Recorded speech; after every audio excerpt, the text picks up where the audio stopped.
Malam hari, di dalam sepi, ku berjalan sendiri. Pulang kerja mengais rejeki, demi orang di rumah bisa dinafkahi. Cobaan demi cobaan di tempat kerja ku lewati. Dan saat pulang kerja berharap bisa tenangkan diri. Namun kenyataannya, cobaan lain datang menghampiri. Ketika turun angkot, aku harus berjalan lagi, melewati kuburan ini.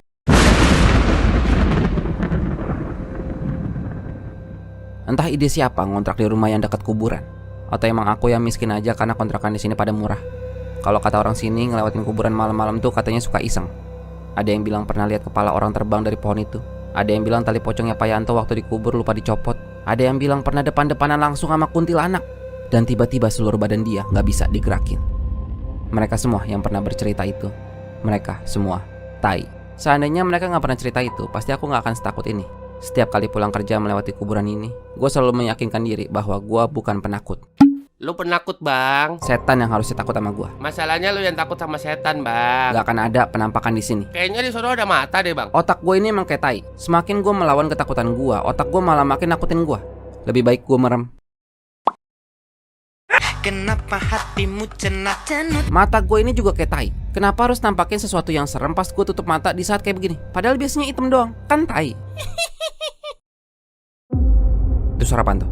Gak mungkin suara setan dong. Gak mungkin suara kuntilanak dong. Kayaknya gue mesti jalan lebih cepet deh.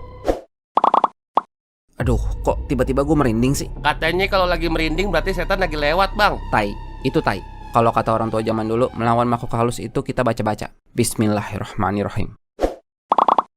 Dan setiap kali gue coba lawan pakai baca-baca, malah tambah merinding gue. Emang bulu-bulu di badan gue tuh pada kayak tai. Itu sugesti, Bang. Lu baca-baca malah jadi bikin lu tambah percaya di sini ada setan. Di sini nggak ada setan. Di sini ada setan. Gak bakalan ada yang nampakin dirinya ke gue. Bentar lagi kuntilanak juga datang dari sono, Bang. Lu otak kalau bisa diem lu gue copot dari kepala. Dari tadi kesel banget gue. Jika kamu sedang melewati tempat yang angker, siul 3 kali supaya makhluk halus itu tahu ada manusia yang lewat. Ih, apaan sih? Ih, kenapa jadi malah ngejawab, goblok? Mungkin gue salah dengar kali ya. Kayaknya gue jalannya masih lebih cepat lagi. Bodoh amat itu suara apaan, pokoknya gue taunya jalan cepat. Bentar lagi nyampe. Bentar lagi nyampe. Bentar lagi nyampe. Nyampe! Itulah rutinitas gue tiap hari kalau pulang kerja, Bang. Kayak orang tolol. Emang. Padahal seumur-umur gue belum pernah lihat setan kecuali di TV. Bukti nyata belum pernah nongol di mata gue. Terus gue takut apaan? Gue juga bingung. Padahal parno-parno gak jelas kayak begini cuma bikin ribet hidup gue doang, Bang. Kayak misal tengah malam tiba-tiba kantong kencing gue udah over limit. Manusia pada umumnya ya tinggal jalan ke kamar mandi, buang tuh kencing, balik bobol lagi. Tapi karena gue orangnya takutan.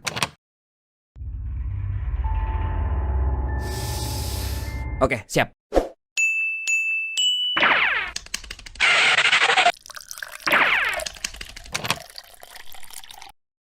Lu tadi ada yang lihat setan gak? Sama, gue juga gak lihat. Karena memang gak ada. Terus gue takut apaan? Gue juga bingung. Kayak misal lagi nyembat doang di teras depan malam-malam, gak ada apa-apaan tuh. Tenang, kepikiran yang aneh-aneh juga enggak. Tiba-tiba nongol satu kucing datang dari plafon atas. Terus lu tahu dia ngapain, Bang? Enggak ngapa-ngapain, diem doang. Cing, push. Cing, kok diem sih? Lu Pol ngapa diliatin mulu sih? Cing, lu liatin apa sih? Cing, enggak lucu ah. Goblok, udah apa aja liatin mulu napa sih? Tai lah, capek gua, kucing caper lu, kucing goblok. Lu pada tahu nggak, Bang, yang diliatin tuh kucing? Sama, gua juga nggak tahu. Terus gua takut apaan? Gua juga bingung. Kadang gue suka mikir kalau ngeliat orang-orang pada berani, kayaknya hidupnya pada lebih santai dah. Gak banyak masalah yang diada-adain gitu. Gue juga pengen gitu jadi pemberani. Jangan dikit-dikit parno. Walaupun sampai sekarang gue belum pernah lihat setan, Bang. Kan setan itu percaya nggak percaya, Bang ya. Kalau bisa milih tuh gue pengennya nggak percaya ada setan aja lah, biar hidup gue sejahtera gitu. Jadi strategi gue selama beberapa lama ini tuh selalu coba lawan keyakinan setan itu ada. Pokoknya setan nggak ada, udah selesai dah. Nah sayangnya di saat keberanian itu mulai muncul, Bang, gue ditakdirkan married sama bini yang modelnya suka tiba-tiba begini, Bang. Bun, itu telur satu lagi di meja mau dihabisin nggak? Nggak usah, ntar juga dihabisin tuh sama yang di dapur. Sama siapa?